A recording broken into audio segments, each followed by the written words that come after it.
My wife doesn't love me, and she doesn't love our child either. The day our son was born, she didn't even look at him and just tossed him into my arms. Later, she first love returned to the country. For the first time, the woman, who had always been indifferent, got drunk at home, laughing as she held our child in her arms. Our son happily wrapped his arms around her neck and quietly asked me, "Dad, what happened to Auntie?"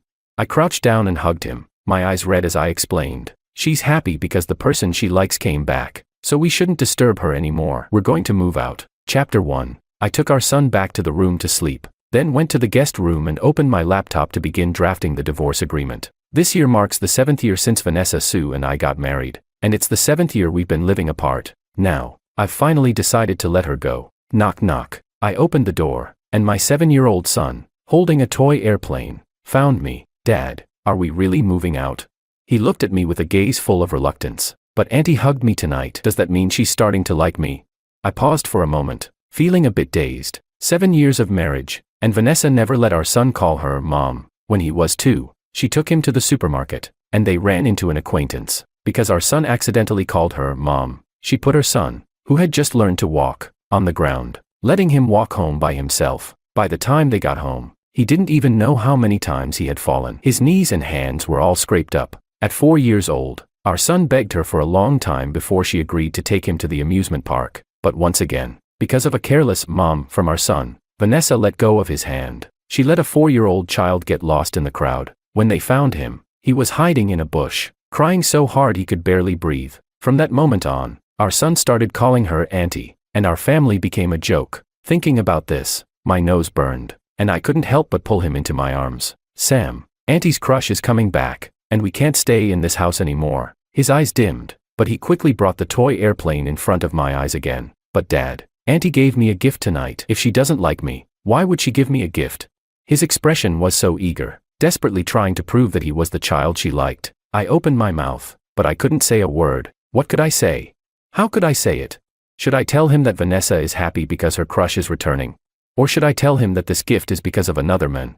I couldn't bring myself to say anything. I just swallowed the bitterness and sorrow in my heart and, like before, protected my child with a fabricated truth. I kissed his forehead, wiping away the tears in my eyes where he couldn't see. This was the illusion a father would go to great lengths to maintain, even when it hurt the most. Suppressing the urge to sob, I smiled and spoke. "Sam, if Dad wants to take you away from Auntie, would you be okay with that?" My son stiffened for a moment, then softly said, "Can't we stay?" I haven't even had the chance to call her Mom yet. I couldn't hold back the tears anymore, and I bit my lip hard. "Sam, Auntie, she doesn't want us to stay in her house. Dad will take you away, okay?" He pulled his hand back, clutching the airplane tightly to his chest. After a long silence, he said, "I want to give Auntie 3 more chances. If she really doesn't like us, then we'll leave her forever." I closed my eyes and agreed to his request. "Okay, Vanessa, my son and I are giving you 3 more chances. After those 3 chances, there will be no place for you in this family ever again." Chapter 2. Today is Friday, and it's the day Vanessa's first love returns to the country. They were college sweethearts, engaged shortly after graduation, but just a month before their wedding, Alexander fell in love at first sight with a French woman. Without hesitation, he abandoned Vanessa and went to France to pursue true love. From then on, they went their separate ways. Vanessa sank into a deep depression for quite some time because of him. It was during that time that I became her assistant. After one drunken night, we had a child. I also became her underground husband, and my child and I were both disregarded by her. After printing the divorce agreement I drafted yesterday, I began preparing my resignation letter. Unlike my son, I had grown accustomed to Vanessa's cold-heartedness and would no longer foolishly wait for a wayward woman to come back. 7 years had been enough to dissolve all my illusions. "Justin, are you really going to resign?" A colleague glanced at my screen and whispered to me. I smiled and gave the response I had prepared long ago. "Yeah, my kid's mom is overseas. I'm planning to take him with me and reunite the family." The colleague nodded. "That makes sense. It's tough for you to raise a child alone here. You know, we all thought you were a single dad." Hearing this, I couldn't help but laugh, though it was a bitter laugh. I wasn't a single dad, but I was worse off than one. My eyes started to sting, and I quickly put on a practiced smile, trying not to let anyone notice. After submitting my resignation, Vanessa walked in with Alexander. The man walked ahead, his face adorned with a gentle smile. Vanessa followed behind him, her gaze never leaving him. A colleague nudged me and whispered, "Justin, did you see that? Our CEO Sue has finally found her iron tree blossoming." I forced a smile and, in my heart, it started to rain. It only takes a decade or more for an iron tree to bloom. But Vanessa Sue, even if I waited a lifetime, I would never get her to look at me. As they passed by, I still couldn't resist calling out to her, "Sue." Before I could finish, the woman shot me a cold look. "Is there something?"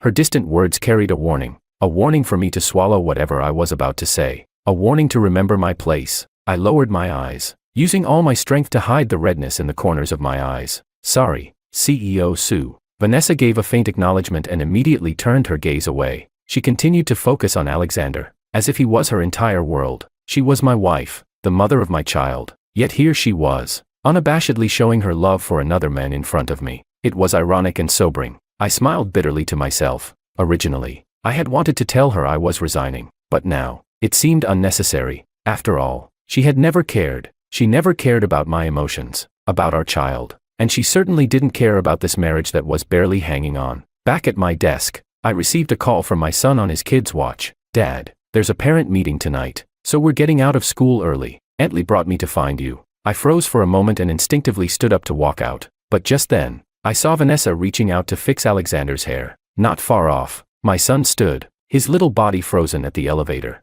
staring at his mom in intimate contact with a strange man. The tenderness, the patience. Both my son and I had seen that before. I was about to pull him away when Vanessa noticed him. Her body stiffened, and she instinctively pulled her hand back. But in the next moment, she slowly but surely walked past our son, shielding Alexander, as if she didn't even know him. A sharp pain stabbed through my chest, and I hurriedly took my son back to my desk. Before I could explain, my son's eyes turned red, and he asked me, "Dad, is that the man Auntie likes?" In that instant, I lost all the strength to speak, only able to nod with tears in my eyes. My son didn't ask any more questions. He quietly took out his homework and started writing, but the tears still soaked the paper. I held my son. He was my whole world. "Vanessa, after we leave, you have 2 chances left." Chapter 3. After packing up, my son and I were ready to head home. On the way, my son asked me, "Dad, can Auntie come to the parent meeting tonight?" In 7 years of marriage, Vanessa had never attended one of our son's parent meetings. Seeing the hopeful look in his eyes, I couldn't bring myself to refuse, so I sent Vanessa a message. "Our son has a parent meeting tonight. Are you free?" The message sent, and as usual, it was met with silence. My son lowered his head, holding his backpack, and asked me, "She doesn't want to come, does she?" Then, with a mature smile, he tried to act like it didn't matter. "It's okay. Auntie is busy. I understand." Hearing my son's thoughtful words, my chest felt like it was being crushed by a heavy stone, making it hard for me to breathe. Just as I was about to speak, my phone dinged. It was a message from Vanessa. "I'm free. I'll come." A surge of surprise filled my heart, and I couldn't wait to show my son the message. "Sam, look, Mom said she'll come." My son froze for a moment, then immediately broke into a big smile. In 7 years of marriage, this was the first time Vanessa had agreed to come to a parent meeting. With Vanessa's positive response, my son chattered all the way home, excitedly telling me how many times the teacher praised him, how many high marks he got, and how many awards he earned. He also mentioned he had been elected as class monitor for this semester, and the teacher promised to announce it at tonight's meeting. He then asked me, "Dad, if Mom knows how well I've been doing at school, she'll like me more, right?" I paused for a moment, and then my heart ached even more. I silently prayed that Vanessa wouldn't back out. Before we left, I hoped my son would get what he wished for, even if it was just for our own self-deception. The clock on the wall ticked, and the time for the parent meeting grew nearer. Yet, Vanessa still hadn't shown up, but Alexander's WeChat moments had been updated. In the photo, the woman was sitting next to an unfamiliar little boy, teaching him how to build with Lego. The caption read, "Future good mom." I turned my head and looked into the living room. My 7-year-old son sat quietly on the couch, playing with toys, the same Lego, the same age, the same need for companionship, but he had never had Vanessa as his mother. Sensing my gaze, my son seemed to understand something. He cautiously asked me, "Dad, is Mom busy again?" I stared blankly into his eyes, unable to tell him the truth. His mother wasn't busy. She was with another little boy, wasn't she? I couldn't say a word, so I did what I had done so many times before. I pulled my son into my arms and told him, "It's okay, you still have your dad. Dad will always be with you." My son, understanding, didn't ask any more questions, but his eyes couldn't help but redden. On the way to school, neither of us mentioned Vanessa. It was as if she had never made any promises, and this family had always been just the two of us. "Vanessa, you have 1 chance left." After parking the car, I held my son's hand and walked into the school. But when we stepped into the classroom, I froze in place. Vanessa. Mom. Vanessa was sitting by the window. At the sound of our voices, she instinctively looked over at us, her pupils shrinking. You're here? The surprise in her tone made me stop in my tracks, and a bad premonition rose in my heart. My son had been in elementary school for 6 months, and yet Vanessa didn't even know the name of his class. My son didn't hear clearly, and excitedly ran to her side. Mom, you. Vanessa frowned. What did you call me? My son's expression froze for a moment, then he quickly changed his words. Auntie, you're sitting in the wrong seat. My seat is in the front. He looked at Vanessa, his eyes full of happiness. This was the first time Vanessa had come to a parent meeting, and the first time she had kept her promise. But this excitement didn't last long. The next second, Vanessa avoided his gaze. I'm not in the wrong seat. This is my seat. My son paused, about to say something, but was knocked aside by a figure. Move aside. This is my Sue, Mom. Out of paternal instinct, I immediately pulled my son into my arms. Vanessa also instinctively stood up, but upon meeting Alexander's surprised gaze, she froze. She withdrew her hand and shielded the boy behind her, stiffly saying, Sonny didn't mean it. I apologize for him. Both my son and I were stunned. This kind of protection, this kind of care, my son had never received. Who is he? I stood up and asked softly. Vanessa froze for a moment. After meeting my eyes, a hint of guilt flashed across her gaze. A friend's child. Is that so? I muttered to myself, but deep down, I knew. This was the same boy from the photo with Alexander, the child Vanessa was willing to spend time with. Sure enough, the next second, Alexander came in with a bottle of water. Upon seeing us, he seemed surprised. Justin, the assistant, are you here to accompany your child to the parent meeting? Why isn't the child's mom here? I instinctively looked at Vanessa but only saw her avoiding my gaze. I understood now, she was afraid I would expose her. In a daze, I seemed to be transported back to the day Alexander returned to the country. That day, the usually cold woman got drunk for the first time. It was also the first time she smiled when she heard our son call her Mom. My son and I thought we were finally going to get the happiness we had been waiting for. But the next second, the name Vanessa mumbled was Alexander's. That's when I realized she had mistaken him for someone else. I tightened my grip on my son's hand, about to speak, but my son spoke first. My mom is not in the country. She's really busy. I don't want to disturb her. Those words left both of them stunned. I lowered my head in disbelief, but all I saw was my son's slightly red eyes. He looked at Vanessa and tried his best to force a mature smile. Sue, Auntie, Dad and I will leave now. At that moment, all the sadness clogged in my chest. As I turned to leave, Vanessa suddenly grabbed my arm. Chapter 4. What did Sam just say? Vanessa stared at our son, as if confirming something. Was it because the child, whom she had once tried so hard to push away, had now learned to avoid her on his own? I tugged at the corner of my mouth, finding it strangely ironic. He didn't say anything. MS. Sue, the parent meeting is about to start. I gently pulled her hand away and led my son to the front to take a seat. Even after sitting down, I could still feel the burning gaze behind me. But no matter how intense the gaze was, it couldn't warm my heart. The parent meeting started on time. I held my son close, wishing for the teacher's voice to be harsher for the first time, hoping it would block out the warm conversations of that family of 3 behind us. As expected, my son was singled out by the teacher, announced as the class monitor for the semester, and asked to speak on stage. But my son refused. He didn't want to go up, nor did he want to speak. I knew why. He didn't want to see Vanessa sitting next to that other child. He didn't want to admit that his mother would rather accompany someone else's child to a parent meeting than be with him. He didn't want to openly call her Mom. Afterward, I took my son to the teacher's office to process his withdrawal from school. As we left the school, we ran into Vanessa waiting by the road. She had been standing there for a while, holding a cotton candy in her hand. Why are you so late? Let's go home together, Vanessa said, handing the cotton candy to my son. Together home. Once, this was the scenario my son and I looked forward to most. But now, hearing it, it only felt ironic. My son reached out and took the cotton candy from Vanessa, his gloomy face finally breaking into a smile. Seeing his expectant look, my heart softened. I was about to agree when I heard her say, Alexander's child is a transfer student, so he didn't participate in the class leader competition before. Maybe you could have your son tell the homeroom teacher that he won't be class monitor this time and let Sonny have the opportunity instead. The casual words made both my son and me feel cold inside. Sure enough, all gifts come with an unspoken price. Just like this cotton candy, it, too, had a cost. Okay, Sue, Auntie. It was my son's voice, with red eyes. He put the cotton candy into his mouth. Vanessa's expression softened slightly. Just as she was about to take my son's hand, her phone rang. It was Alexander. Vanessa. Sunny's not feeling well. Can you come find us now? Vanessa's expression changed instantly, and she turned to get into the car. As she closed the car door, my son suddenly shouted loudly, "Mom."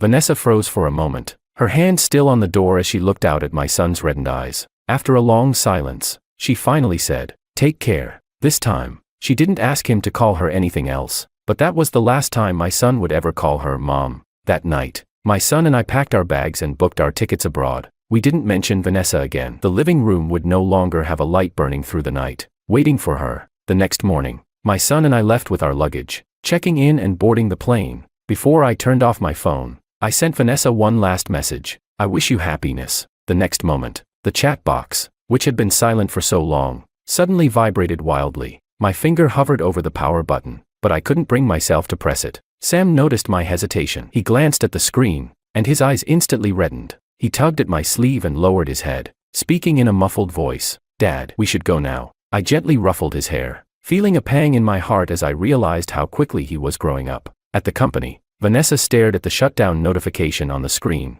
her brow furrowing tighter. Yesterday, she had rushed over, only to find that Sunny had been crying for KFC because he was hungry. She thought of Sam, whom she had left behind, and a trace of guilt arose in her heart. That meal, Sunny had enjoyed so much. Today, if she took Sam to KFC, he would probably be just as happy. "Vanessa." Alexander's voice interrupted her thoughts. Vanessa looked at Alexander, dressed in a transparent V-neck black shirt, and frowned slightly. Justin had a great physique, but he always wrapped himself up tightly and never dressed like that. Noticing her brief distraction, Alexander thought she was attracted to his looks, so he leaned in a little closer. "The client has arrived, and the shareholders are here. Let me accompany you this time." The strong scent of roses wafted from him, and Vanessa sneezed a few times. Vanessa was allergic to perfume, and after I learned that, I gave away all my cologne and even switched my shampoo to a mild tea fragrance. Yet Alexander, her ex-fiancé who had been with her for years, had completely forgotten. Vanessa silently moved away from him,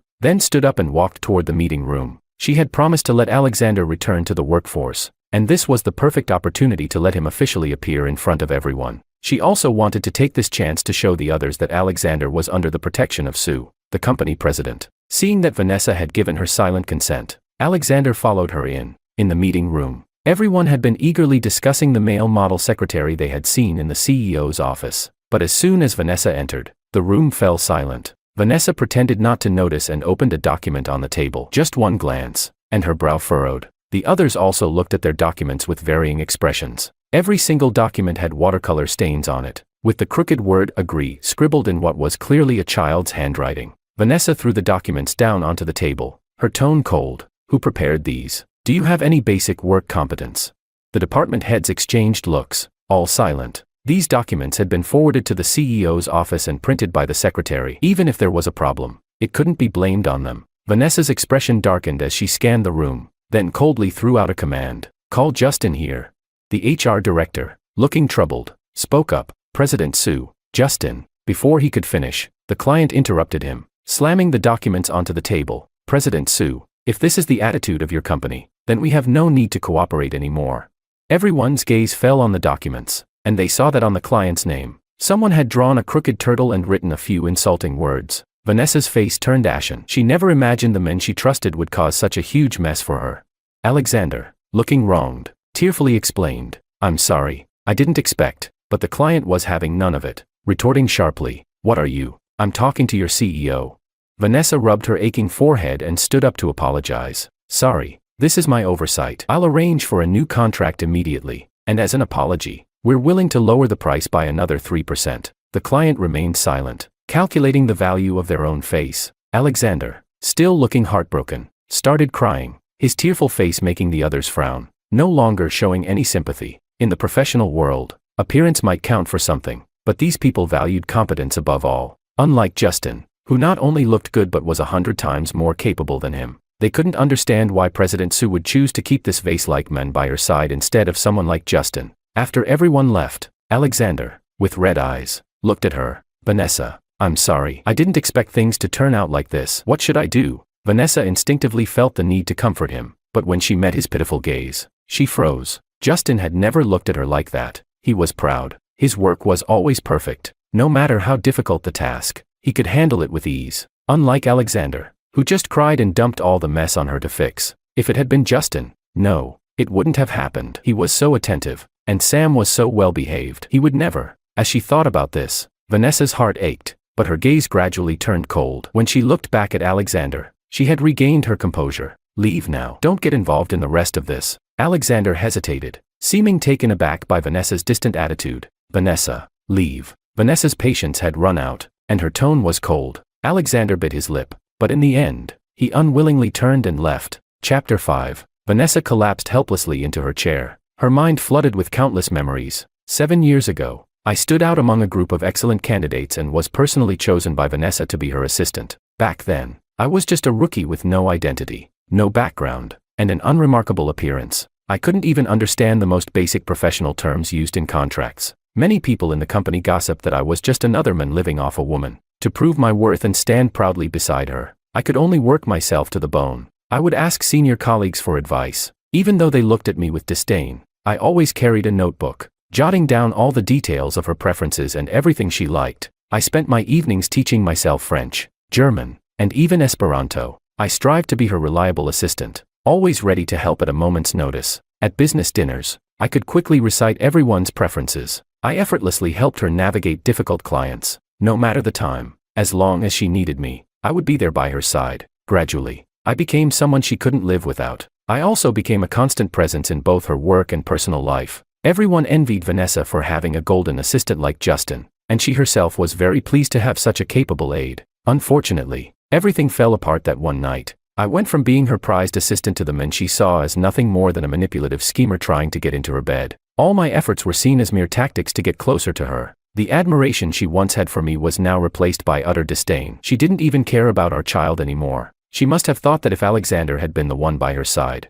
her life would have turned out differently. Now she had her wish, but as she thought about today, a pang of regret struck her. She thought about Alexander's gaudy appearance today, so far removed from the men she once loved but could never have. Suddenly, she realized that her feelings for him might have already changed. Maybe she didn't love Alexander as much as she thought. Maybe she had loved. Vanessa rubbed her forehead, trying to push away this absurd thought, but without meaning to. Sam's face appeared in her mind. She could stop loving me, but the child was innocent. With this thought, Vanessa took out her phone and quickly typed a message. Pack up, I'll pick you up tonight. Perhaps noticing how stiff her tone was, she frowned and changed it to, let's take Sam to KFC tonight. Vanessa read it twice, took a deep breath, and pressed send. The whole afternoon passed, but there was no response to her message. Vanessa repeatedly picked up her phone, only to put it down in disappointment each time. Alexander brought her a cup of coffee and quietly spoke. Vanessa. Vanessa stared at the blank screen, not even bothering to look up. Her voice was tinged with an irritation she hadn't even realized.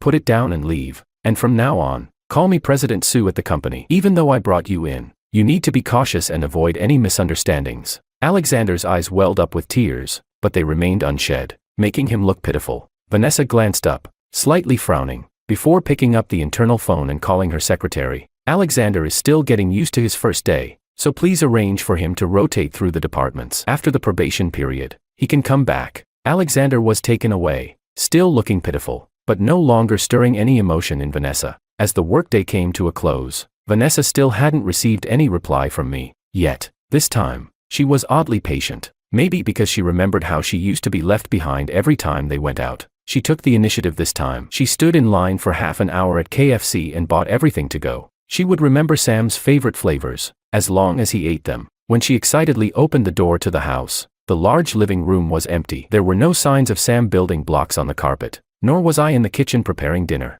Vanessa headed for the kitchen. She opened the fridge and took out a can of cola. As she closed the door, she noticed that the fridge door was covered with stickers of all sizes. Most of them were family photos. Vanessa felt a sharp pang in her heart because Sam's artwork didn't have a picture of his mother. It suddenly reminded her of the first time Sam had asked her to model for him. He had carefully brought his drawing board to her and asked, "Mom, could you be my model?" And back then, how had she responded? With a stern face, not even looking up from her phone as she texted Sonny, she had replied dismissively, "I'm busy. No time." Thinking back on it, Vanessa was overwhelmed by an inexplicable wave of frustration and regret. It's fine. Next time Sam asks her, she wouldn't turn him down. Vanessa placed the food neatly on the table, then glanced at her phone. It had been 10 minutes since Sam's kindergarten had finished, and according to the route home, I should have arrived in 5 minutes. She nervously arranged the fries and carefully squeezed ketchup in the shape of a heart on the white plate. Once everything was ready, she sat down at the table, anxiously staring at the door. 5 minutes, 10 minutes, 20 minutes passed. The door and phone remained silent, and Vanessa felt as though her heart was being silently torn by an invisible hand. She was anxious and uneasy. Finally, half an hour later, there was a soft knock at the door. Vanessa joyfully walked toward the door. Sam, guess what mommy has prepared for you? Chapter 7. Before she could even say the word surprise, Vanessa's smile froze on her face. You guys are here for what? At the door, Alexander was awkwardly holding Sunny's hand. Hearing the cold tone in Vanessa's voice, he sulkily replied, Sunny knows she's made a big mistake and insisted on coming to personally apologize to you. I also have some work-related questions I want to ask Justin since he used to. Vanessa saw the red, tear-streaked faces of the father and son. Not wanting to face the curious looks from the neighbors, she reluctantly moved aside and let them in. Sunny immediately noticed the KFC on the table. She was about to reach for it when Alexander's sharp glance made her flinch. Lowering her head, she said in a pitiful voice, Sue mama, I'm sorry, I shouldn't have drawn on your documents. Looking at Sunny's guilty expression, Vanessa's heart softened slightly. Sam often looked at her with those same eyes. Thinking of her son, she suddenly felt uneasy. It had been so long, why hadn't Justin and Sam come home yet? Vanessa ignored the father and son, picking up her phone and walking into the kitchen. She tried calling me again, but my phone was still off. Her lips pressed tightly together as she hesitated for a moment before calling the company, preparing to ask about my unexplained absence. Then, a loud crash came from the living room. Vanessa rushed out and saw Sunny standing on the remaining base of the Lego set. Small blocks scattered all over the floor, turning the entire living room into a chaotic mess. Alexander shouted at her, which scared Sunny into dropping the half-eaten egg tart on the floor. She ran toward Vanessa, crying. In the past, whenever she made a mistake and her father wanted to scold her, Vanessa would step in to protect her, like a mother would. Sunny thought this time would be no different. However, this time, they were both mistaken. Vanessa took out her phone, snapped a few pictures, and quickly sent them to her lawyer. She then coldly delivered an ultimatum. The damages caused today and subsequent compensation will be handled by my lawyer. Now, please leave my house. Alexander looked at her with disbelief, his voice laced with grievance. Vanessa, it's just a toy. Can't Sunny apologize to Sam and we'll call it even? Vanessa glanced at the broken pieces on the floor, her voice light but sending a chill down Alexander's spine. This was Sam's prize for winning the Lego competition. There's only one in the world. Do you really think an apology will fix this? Alexander was speechless, but Sunny, not willing to back down, shouted, I'm not apologizing. Why should I apologize to the child of a mistress? Vanessa's eyes widened in shock. What did you just say? Before Alexander could cover her mouth, it was too late. Sunny crossed her arms, standing defiantly in front of Vanessa. Sam's dad is the mistress's partner. Sam is a child of a mistress. If he hadn't shamelessly seduced you, you should have been my mom. Vanessa's voice turned icy. Who told you that? Sunny shrank back slightly, sneaking a glance at Alexander, but still yelled at the top of her lungs. After the parent-teacher meeting, all the kids in kindergarten are saying that. Only the children of mistresses aren't acknowledged. His house, his mom, those should have been mine and my dad's. Vanessa's face darkened, her expression as if she could melt the room with her cold stare. She suddenly remembered the parent-teacher meeting, when Sam had excitedly called her mom, and she had harshly stopped him, forcing him to correct himself. She had never thought about how much harm such actions would cause her son, but now, hearing those words from a group of children, how much pain would they cause? No wonder I had looked so angry that day. No wonder Sam's gaze toward her had been filled with disappointment. What had she done? Frustration and regret flooded her chest, and in a fit of rage, Vanessa grabbed Sunny by the collar and dragged her to the door, tossing her onto the ground. Alexander rushed out, picking Sunny up and tearfully accusing Vanessa. Vanessa, you can be angry at me, but the child is innocent. Vanessa's mind replayed countless times my desperate pleas. Vanessa, you can misunderstand me all you want, but the child is innocent. Could you show her some motherly love? She then remembered that proud man, the one who never softened when she misunderstood him, never softened when she neglected him. The only time he ever softened was because of the child. In a burst of anger, Vanessa called security to have them thrown out, then started calling the company furiously. When the phone finally connected to the HR director, her anger was nearly uncontrollable. Hello. The noise on the other end of the line was loud, and through the receiver, Vanessa could hear the HR director gently comforting a child. Mama's busy with work. Can you wait a little while so we can play with Legos later? The child's soft voice echoed from the other side. Mommy, hurry, or the big monster will take over your room. The HR director chuckled and then moved to a quieter spot, sounding puzzled. President Sue, what's wrong? Vanessa's emotions froze as she recognized the gentle tone on the other end. She shook herself out of her stupor, clearing her throat awkwardly. What's the reason Justin's absent today? The HR director paused, then quickly responded. Justin has resigned. What? Vanessa exclaimed in shock, her fists tightening in disbelief. The HR director hurriedly clarified. He submitted his resignation letter early the day before yesterday. He said his wife is on a business trip abroad, and he wants to take his son to reunite with his family. He won't be coming back. Vanessa gritted her teeth, her voice sharp as a knife. Why wasn't I informed of such an important matter? The HR director hesitated. President Sue, you had mentioned that Justin was just an ordinary assistant now. According to company policy, his resignation didn't require your high-level approval. I saw how determined Justin was, so I processed his resignation according to procedure. Was there a problem? Vanessa clenched her hand tighter, nearly on the edge of laughing bitterly. How was it that she hadn't known Justin had a wife abroad? Just as she was about to explode, the voice of a child suddenly came through the phone. Mom, why aren't you here yet? The HR director's comforting voice followed. Almost. Sweetie, wait for mommy to finish her call. Okay. It seemed that no matter what, every adult's voice turned gentle and soothing when they spoke to a child. Vanessa stood there in a daze, listening to the voice from the phone, her mind involuntarily wandering back to Sam. Actually, she had a perfect family. It just seemed she had lost it. With a heavy heart, she walked into the guest bedroom, a place she hadn't stepped foot in 7 years. Everything was just as it had been before I came into the picture. Except for one thing, there was a divorce agreement on the table. She flipped through the clauses, which clearly laid out my demands. The usually stoic woman's eyes reddened. She never expected that the greedy man in her heart would choose Sam over the family, and choose to leave her too. Chapter 7. Vanessa didn't go to the office that day. Instead, she arrived early, waiting outside the kindergarten gates. She waited for me to smile and bring Sam to school. Unfortunately, from morning till night, she waited all day but didn't see either me or Sam. When school ended, Sunny ran out, immediately spotting Vanessa's Rolls-Royce. Just as she was about to do as she usually did, climb into the car with the envious eyes of the other kindergarten children on her, Vanessa yanked her down. Where's Sam? Did you see him today? Sunny glared at Vanessa, responding with a disdainful tone. No. Maybe he realized he's the child of a mistress and didn't dare come to school. As Alexander arrived, he saw the tense standoff between the two. His unease deepened. Just the day before, he had received 2 documents the moment he arrived home, a termination notice and a lawyer's letter. He had thought that he had successfully won back Vanessa's heart, but little did he know. She had already been taken by me and Sam. She just wouldn't admit it. When the principal found out Vanessa's identity, her attitude shifted from surprise to disdain. Her words grew harsher. It's the first time I've seen someone so eager to play mother to another woman's child. Every time there's a parent-teacher meeting, the other kids mock Sam for not having a father. I honestly thought his mother had passed away. Sam's father has already handled his withdrawal from school. I've got nothing more on file except these certificates he didn't take with him.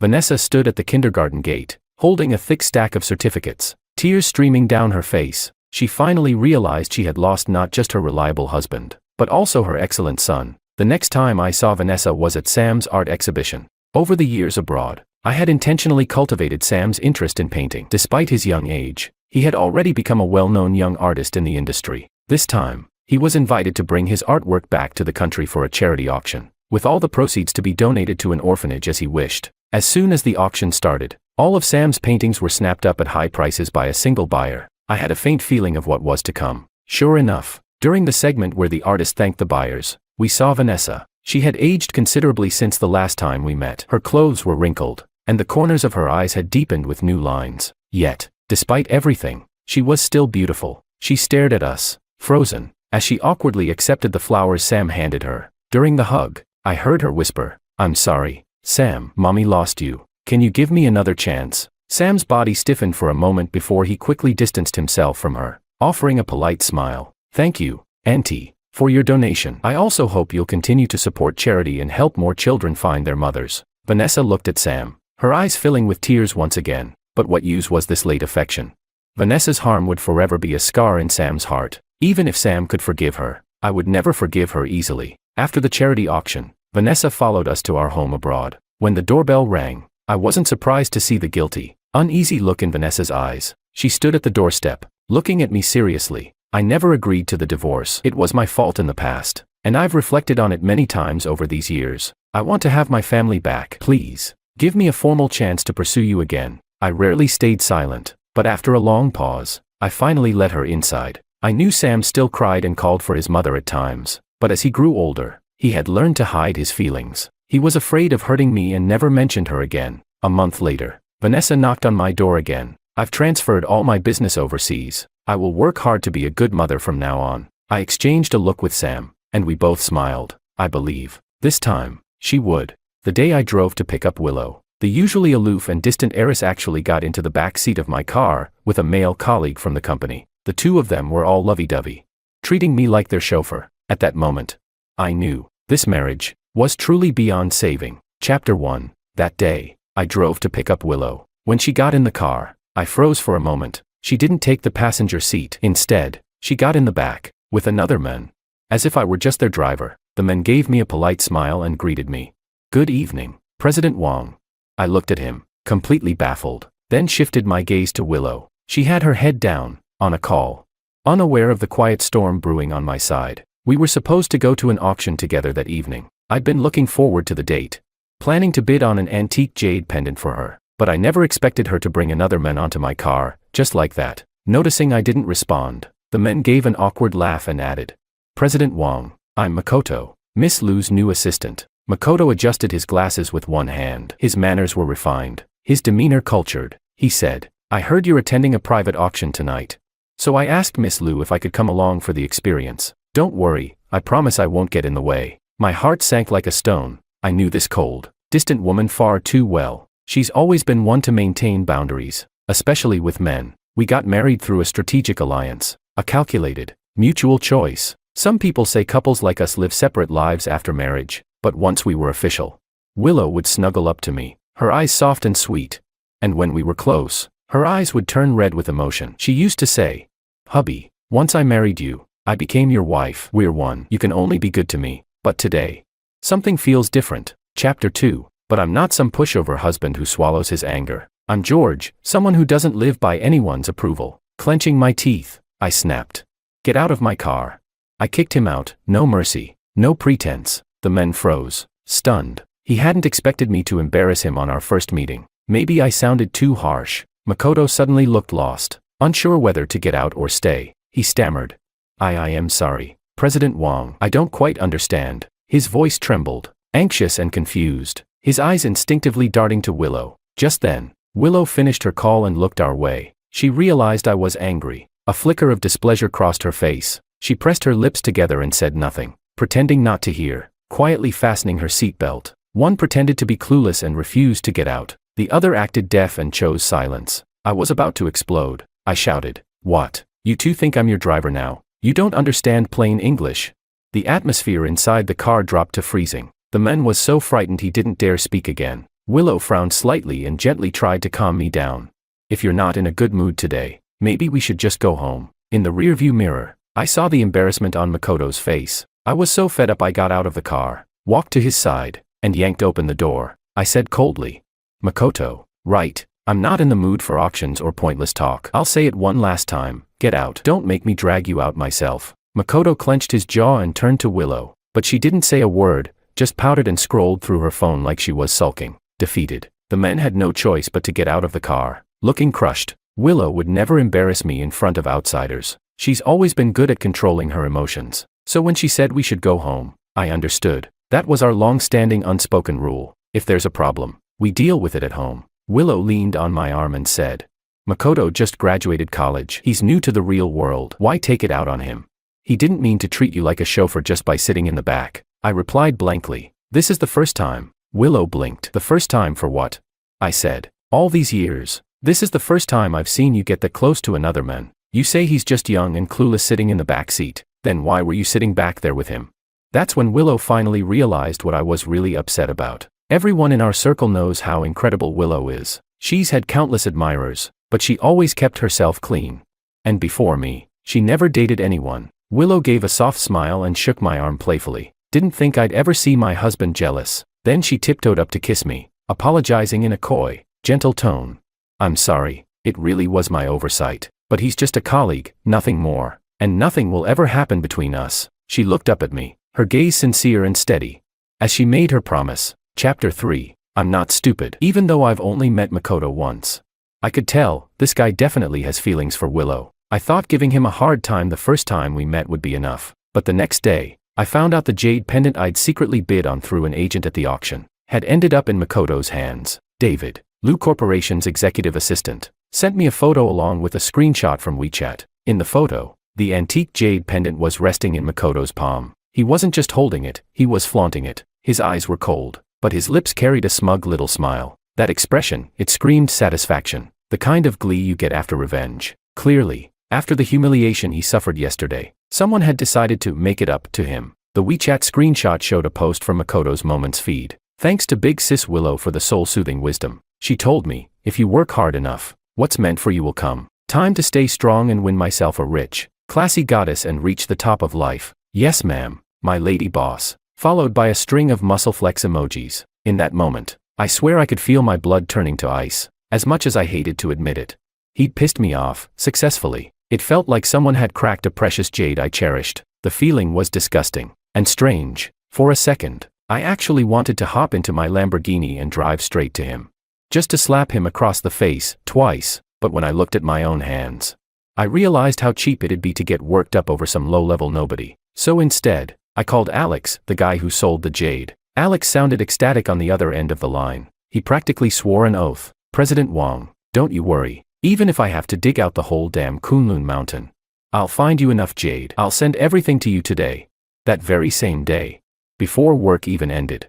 Every single employee at Lu Corporation's headquarters, except Makoto, received a lavish gift from me, a jade pendant worth 200,000 yuan. Men got guanine, women got Buddha. 46 people in total. It wasn't as rare as the antique piece from the auction.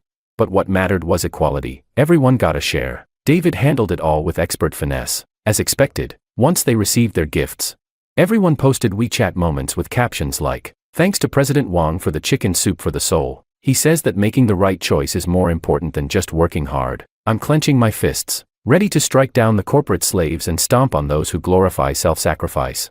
At your command, my honorable godfather." Again, with a flood of emoji fists. Of course, people were happy to play along. A few secretaries and executive office staff, always the heart of company gossip, were grinning ear to ear, posting stories and pics with their new jade bling. Some clever ones even added their own spicy touch to the captions. As long as the medical bills are covered, I'll fight wherever President Wang points. Secretaries and assistants might not have much real power in the company, but their word-of-mouth influence, absolutely terrifying. In less than half an hour, everyone in the company knew that President Wang had just gifted 200,000 yuan worth of jade to everyone. Everyone, except Makoto. As for the reason, the office gossip machines were already spinning at full speed. Two colleagues sitting next to Makoto glanced over at him and snickered meaningfully. Makoto's face turned ghostly pale. He was practically squirming in his seat. He looked like he'd been publicly humiliated. Clutching the antique pendant tightly, he stood up and rushed off to the bathroom, with laughter trailing behind him like smoke. Acting on impulse, he ended up returning the pendant, untouched. Chapter 4. Willow had just finished a call with her father. When she turned around, she saw Makoto frowning as he handed the pendant back to her. She asked, puzzled, "What's wrong?" Makoto let out a long sigh. He shook his head, looking disappointed. "Miss Lu, you should return this," he said. "I really can't accept it." Willow didn't fully understand what was going on, but her instincts told her something had definitely happened. She didn't press him. She just stood quietly, watching him. Makoto hesitated, brows furrowed, then finally opened his mouth. He told her everything that had happened at the office that day. Every detail. "Miss Lu, I'm really sorry. I think I might have caused you trouble," Makoto said sincerely. "I just posted that status to motivate myself. I had no idea President Wang would see it." He looked deeply regretful. "I didn't expect him to get that angry," he said. Then, more seriously, "Miss Lu, I want to go apologize to President Wang in person. I want to explain it properly." Willow figured, someone in the company must have been gossiping again. There was nothing between her and Makoto. But some people just love to stir the pot, and now George had caught wind of it. "That's just too much," Willow muttered, frustrated. That evening, Willow came with Makoto. The man was clearly nervous, eyes darting everywhere but mine. Willow pressed her lips together and said, "Makoto wanted to come talk to you, clear the air face to face." She tucked a lock of hair behind her ear. "Honey, Makoto's just a colleague. I only gave him the pendant you got me because of what happened yesterday. It was just a gesture, to make peace with you, nothing more." I popped a few peanuts into my mouth and took a sip of baijiu. Makoto bowed deeply. "I'm sorry, President Wang," he said. He looked absolutely terrified, like he'd walked into a disciplinary hearing. President Wang, please, don't take it the wrong way. It's my first time receiving something so valuable. I got excited and let it get to my head. If I did anything to upset you, just tell me, I'll fix it, I promise. I took another sip and said, Makoto, right? He nodded slowly, sneaking a glance at me, like a student waiting for a teacher's approval. Looking at this green little punk trying to act like he could square up with me, I couldn't help but find it hilarious. I said, I'm not your teacher, and I'm not your boss. I don't have time to teach you how to behave, but Willow is my wife, so if I find out anyone's crossing the line with her, I won't let that slide. Got it? Makoto clearly wasn't used to someone this direct. His face went pale with embarrassment. Willow grabbed my arm. Honey, you're overthinking it. There's no way something like that would happen. She knew my personality, and what I was capable of, even if she didn't agree with how I handled things today. She understood where I was coming from. That's why she didn't argue. Instead, she let Makoto come and apologize. It was her way of lowering the tension, of asking me to let this go. We were both smart people. Sometimes, even just a look was enough to understand each other. I get it, I said. I decided to give Willow a chance. After all, she really hadn't cheated, and the business ties between the Wang and Liu families were too deep. Divorce would cost far too much, but there won't be a next time, I added. Whoever it is, I won't tolerate it again. Chapter 5. You didn't have to deal with Makoto like that. Willow said as we were getting ready for bed. I replied. Even if I was wrong, you should have told me first, not made a decision on your own. I looked at her through the mirror, watching her comb her hair in front of the vanity. You knew that pendant was a gift from me, I said, and yet you gave it to someone else. Am I not justified in being angry? I didn't want to think about it. What if someone as beautiful as Willow was tainted? Would I still love her the same way? Willow finished with her hair and walked to the bar, pouring herself a glass of iced water. She pouted slightly. Makoto couldn't sleep all night because of your misunderstanding. This morning, he looked so worn out. So I just gave him the pendant to say sorry on your behalf. Not a single flaw in her explanation. I stared at her in silence, cold and calculating. The cost of that jade wasn't much to me. Sure, it could be given away casually, but it wasn't about the money. It was about why him. And why apologize for me? Willow leaned her chin into her palm, tapping her cheek gently with her finger, waiting for me to respond. This was the first time we'd had emotional conflict over a third party. Our upbringing and sense of dignity had both left us exhausted by this sort of thing. We were people who cared about appearances. I frowned and said, Willow, I love you. She paused, her fingers stilling. Clearly, she hadn't expected me to say that. I love the part of you that's pure and untouched. I continued. That's what sets you apart from others. You used to be so firm about boundaries, always keeping a respectful distance from men. You had a sort of emotional cleanliness. And you wanted a clean marriage. As for me, you know what I was like. I wasn't always that kind of man, but your values changed me. That's why we've always shared the same vision for life. I paused. I hope your marriage never reaches a crossroads. I didn't, Willow whispered, her voice full of hurt. Willow was a smart woman. She understood what I meant. So she cut Makoto off completely. She was embarrassed. So she had her father transfer him to another department. And just like that, Makoto, once an intern with potential, was reduced to the most basic grunt work. He used to get opportunities to go on business runs with senior staff. Now, David didn't even put him on the schedule. I didn't ask anyone to mess with him, but things like this don't need instruction. People know how to kiss up and step down. Leaders made things hard for him. He got excluded from the workflow. In less than 2 weeks, Makoto couldn't take the pressure anymore. He looked exhausted and constantly made mistakes at work. The turning point came after a department meeting. That day, Makoto was publicly reprimanded for a mistake. One leader after another took turns tearing into him, not just criticizing his performance, but attacking his morals, his character. The tone was vicious, relentless. They didn't even give him room to breathe. The team leader sneered, waving a file folder. You see this line? For most people, it's the moral baseline. For you, that's like asking a saint to set the standard. Makoto kept his head down, quietly owning up to his mistake. His shoulders trembled slightly. It looked like he was nailed to the spot. And just then, Willow walked in. She'd come to the procurement department to pick up some files. The moment he saw her, Makoto grew visibly flustered. He rubbed his forehead, trying to mask the awkwardness, but Willow didn't move. She stood silently in the doorway, just watching him. In that moment, that gaze, coming from someone he admired, completely shattered his pride as a man. Miss Liu, he muttered. His face flushed red. There was no performance, no act. Willow had always been the son he could never reach. Now, broken and humiliated, he'd nearly given up on trying. And to have her witness his downfall, that was the final blow. He stood up suddenly, kicked over the chair, shoved past Willow, and stormed out the door. Half a month. That's all it took to turn the bright, confident Makoto into a shadow of himself. That night, Willow lost her temper for the first time since we got married. She stormed into the house, knocked over a glass on the table. It shattered, water spraying across the surface. She yelled, "Why won't you leave him alone? George, I've respected you, loved you. I've tolerated again and again your insults and cruelty toward him. What do you get out of bullying someone weaker than you?" And suddenly I remembered, back when Willow was studying abroad. Her younger brother, still in middle school, had committed suicide after being bullied at school. It was a scar that had never healed, a trauma she hated with every fiber of her being. She said, "George, you disgust me. If you keep treating people like this, I won't just stand by and watch anymore." I stood there in stunned silence, watching the woman in front of me, hysterical, screaming. For the first time since we got married, Willow lost control, because of another man. The feeling was awful, like shattered glass, like spilled water, that couldn't ever be gathered again. Chapter 6. Willow brought Makoto back despite David's objections, and even fired David without her father's consent. She confronted him head-on, saying, "We Lu family don't need a traitor like you. Who are you really working for?" David could be quite stubborn when it came to certain things. He replied, "First of all, I'm the president's assistant. You don't have the authority to fire me. Second, miss, I'm working for you. Some matters, I'll communicate privately with President Wang, but only personal matters." Willow slammed the duty roster down in front of him. "Oh really? That's your excuse? Then where was your so-called professional ethics when you abused your position to bully others?" David was stunned. He knew she'd found out how he made things hard for Makoto and couldn't hide his guilt. Willow saw right through him. "My father must have been blind to trust a petty, unethical man like you, using your role to sabotage colleagues. How do you still have the nerve to stay in Lu Group?" David walked out of the office, defeated. Several veteran employees outside looked somber. They asked, "David, are you really leaving?"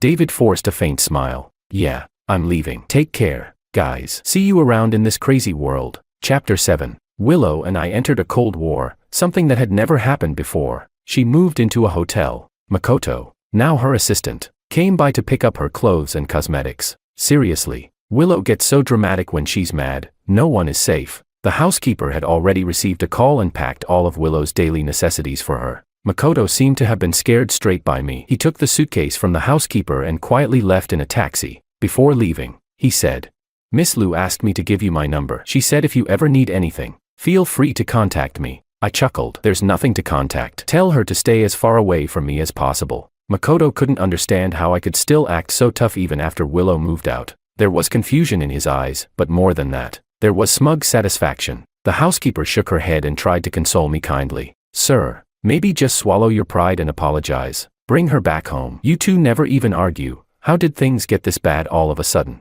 She had worked with us for over a decade. After so much time together, there was definitely a bond. And Willow, she was probably waiting for me to admit I was wrong and go pick her up. Right? Ridiculous. Why should I apologize?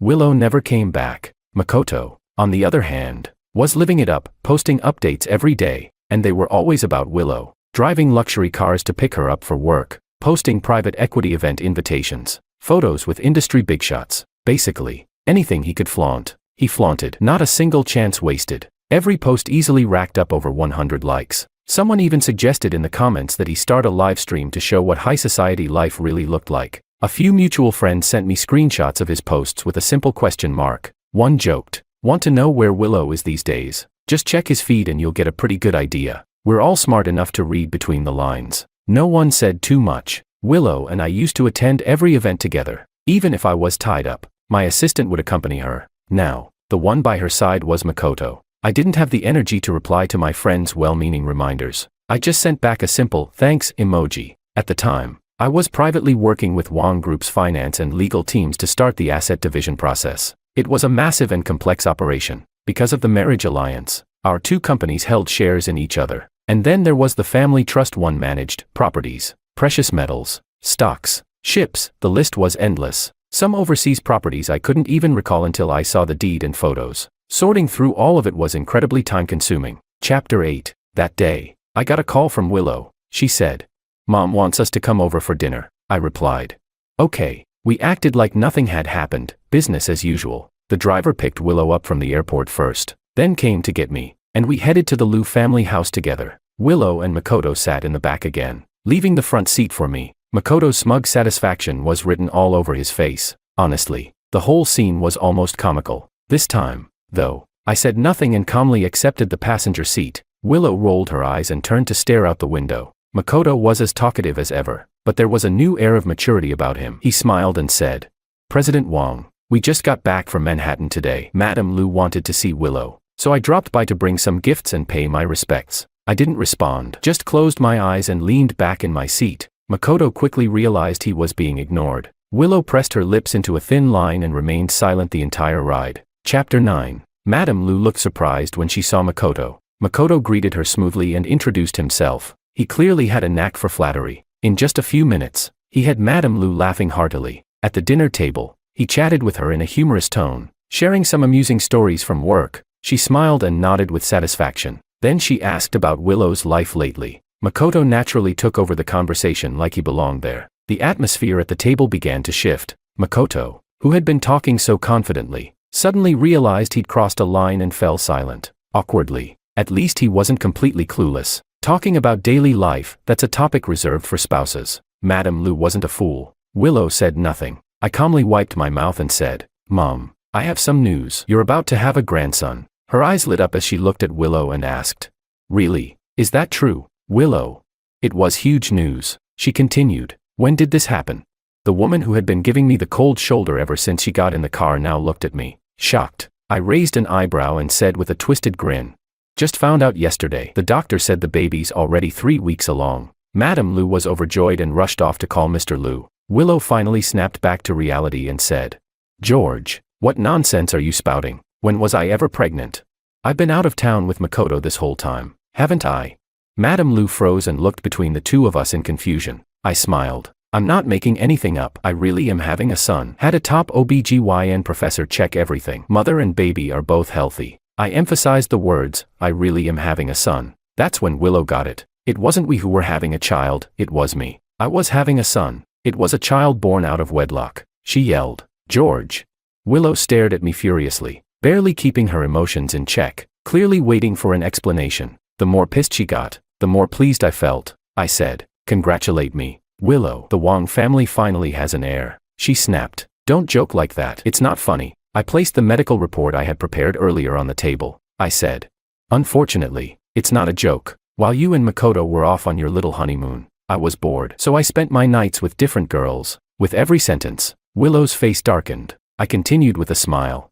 "You know what? Young women really are something else. One of them got pregnant just like that. Not like some people, no matter how hard we tried." Her womb stayed quiet. The next second, she went ballistic, sweeping everything off the table in one wild motion. Dishes and glasses crashed to the floor. She screamed, "Shut your mouth." I ignored her rage. I asked, "Willow, how does it feel, getting cheated on?" Chapter 10. Willow never expected it, that I would so brazenly announce to the world that I had a mistress, and that she was already pregnant. She bit her lip and said, "I never cheated on you." Her voice trembled, and her eyes turned red. Clearly, this news had hit her hard. She said, "It was always just work. There was never any boundary crossed. I never had an affair." I couldn't be bothered to listen to her excuses. I said, "Work? Huh? Makoto's been flaunting your cozy moments all over his feed. Are you blind? Or just pretending not to see it?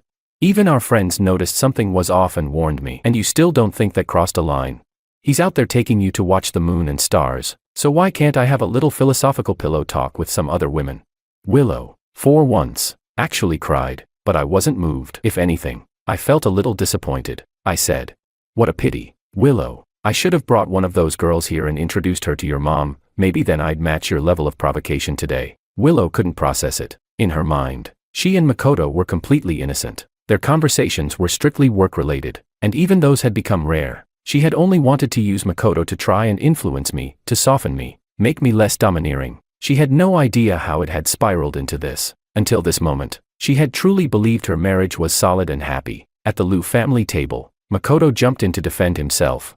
"President Wong, there's nothing going on between Willow and me. Madam Lu and I spoke on the phone a few times. I only took this opportunity to visit because it made work easier. To me, it was all just part of the job. You've never worked for someone else, so you don't know the grind. As her assistant, I have to cover everything. But between Miss Lu and me, there has never been even a hint of crossing the line." Makoto looked calm. like he had nothing to hide. I curled my lips into a smile. Oh really? Since we're talking about covering everything, since the first day, you sat next to Willow, made me drive you two around, and even today, had me sit in the front seat again. Is that your idea of covering everything, or did you feed it all to the dogs? I didn't hold back in exposing him. Makoto went silent, unable to respond, and I didn't let Willow off the hook either. I said, speaking of assistants who cover everything, let's talk about David. Same role, right? Did he ever make your dad drive him around? Sit next to your mom? Did he ever take care of your mom at a hotel? You said your dad was blind for trusting David. Well, if that's blindness, then you must be brain damaged. Willow's breathing became ragged, her eyes starting to turn red at the corners. I said, let's get a divorce. Willow. Chapter 11. Willow followed me home. Makoto stayed behind at the Liu family house. Since the Cold War started, this was the first time she'd come back, but the home we once shared had already been mostly cleared out by me. Even the live-in housekeepers had been dismissed. Willow stopped in her tracks, stunned. This place we had lived in together for 3 years now felt completely unfamiliar. Only now did she realize I had been planning the divorce all along. Eyes red with disbelief, she clung tightly to my arm. George, I didn't cheat, she said. Her voice, soft and full of pain, rang in my ears. She said, let that woman get rid of the baby. Let's start over, please? I almost laughed. I shot back mockingly. Are you out of your mind? That's my son. Why would I have him aborted? My calmness seemed to stab her right in the heart. She pressed her lips together and said, I didn't do anything wrong, you know that. I yanked my arm out of her grip. Yeah, I know. You're still clean, but what good does that even do anymore? I continued. You had Makoto come to our house to pick up your things. You knew that would piss me off. You brought him to every public event. We both knew how that would look. You knew all of this, and still, you did it. You let him provoke me, humiliate me, push me until I had to give in. You said I was abusing my power. But Willow, did you ever stop to see how that so-called victim kept testing my limits, over and over? I sighed, thinking back on everything, wondering how a marriage I thought was solid had crumbled so easily. I asked, you know he likes you, right? I warned you a long time ago. Willow, there's nothing more destructive than knowingly choosing to ignore the danger. Willow trembled, barely able to stand. Her voice was barely a whisper. She choked out, I'm sorry, honey. He reminds me of my little brother. I was scared you'd turn into someone I couldn't stand. She sobbed. I never had any feelings for him. Watching her cry like that, my heart felt nothing. Maybe she really was innocent, but I wasn't interested in continuing to invest in something where the risks clearly outweighed the returns. Chapter 12. Willow refused to agree to a divorce. She even went out drinking at a bar and almost got taken advantage of. When I got the call, I had no choice but to bring her home. She was drunk, but not rowdy, quiet, almost lifeless, letting me move her around without resistance. But just as I was about to leave, she grabbed the cuff of my sleeve, her eyes reddening, and pleaded softly, honey, can we not get divorced?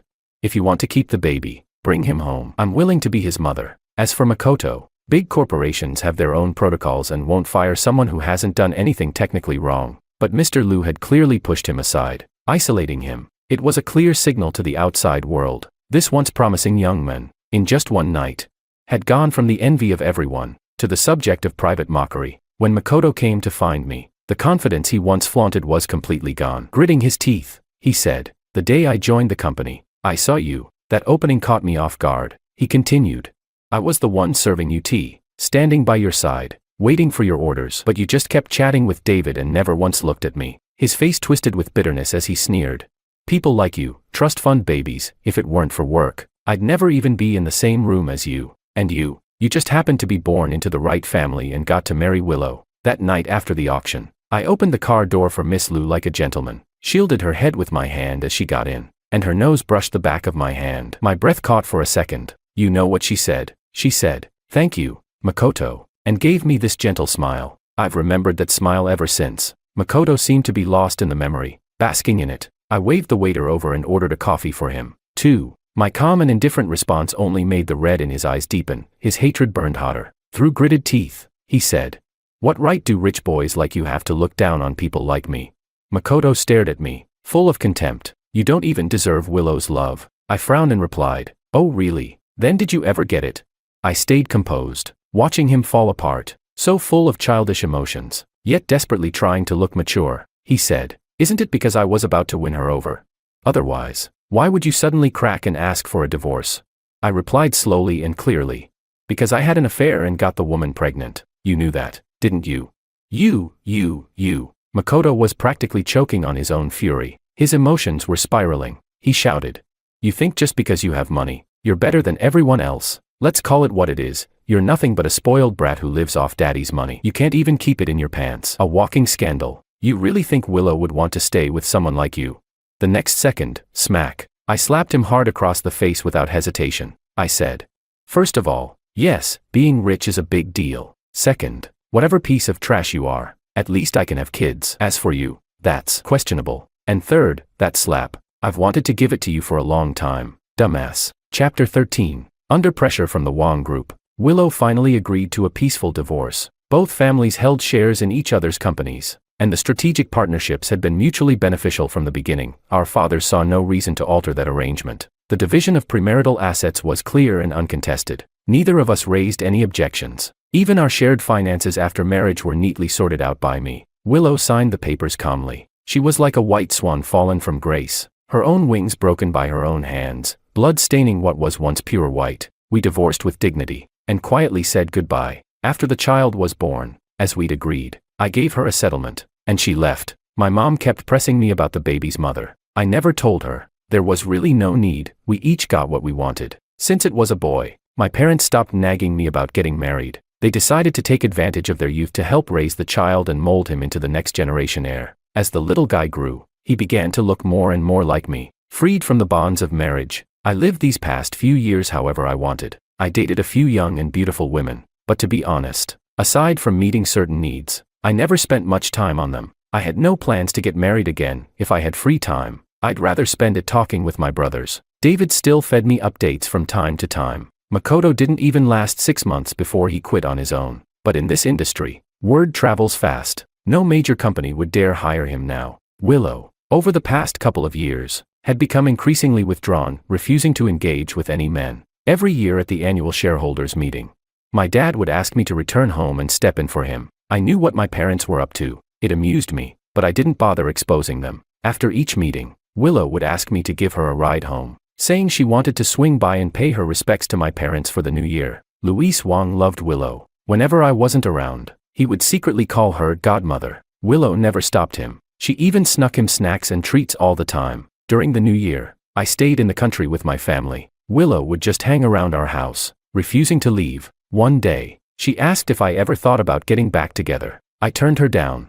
Marriage meant nothing to me anymore. My career came first. If anyone ever got in the way of that, it was game over. Luis, though, he visibly lit up whenever he saw Willow. He insisted on sitting between us, yelling "Mom" on one side and "Dad" on the other. I smacked the back of his head and told him to stop yelling nonsense. Willow's eyes turned red, and she was at a loss for what to do. She had 1,000 "I'm sorry" buried in her heart, but I didn't need them anymore.